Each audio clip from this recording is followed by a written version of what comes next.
Hello everyone, তোমাদের সাথে আবারও অনেক দিন পর একটা রান্নার রেসিপি শেয়ার করতে আসলাম। আমি বেশ কয়েকটা ফটো শেয়ার করেছিলাম এবং তোমাদের থেকে জানতে চেয়েছিলাম আমি আজ কি রান্না করছি, দেখি তোমরা কে কে বলতে পারো। তো তোমরা অনেকেই কমেন্ট করেছো, কেউ বলেছো মাটন, কেউ বলেছো চিংড়ির মালাইকারি। তবে আজ যেটা রান্না করেছি আমার এই টাইপের খাবারগুলো ভীষণ ভালো লাগে। আজ আমি বানিয়েছিলাম চিংড়ি মরিচ ভর্তা। তাই ভাবলাম তোমাদের সাথেও আমি আজকের রেসিপিটা একটু শেয়ার করে দিই।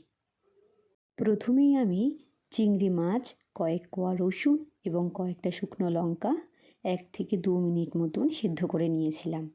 তারপরে মিক্সার গ্রাইন্ডারের মধ্যে আমি কয়েকটা কাঁচা পেঁয়াজ, ধনেপাতা, কাশ্মীরি লঙ্কার গুঁড়ো আর নুন নিয়ে নিয়েছিলাম অ্যাজ পার টেস্ট। তারপরে ওই সিদ্ধ করা যে মাছটা ছিল সেটাকেও একসাথে দিয়ে মিক্সিতে একটা ভালো মতন পেস্ট করে নিয়েছিলাম। তোমরা এটা শিলনোড়াতেও করতে পারো। তারপরে কড়াইতে তেল গরম করে একটু লেবুর রস আর চিনি দিয়ে বেশ ভালো মতন নাড়িয়ে নিলেই আমাদের রান্নাটা কিন্তু রেডি।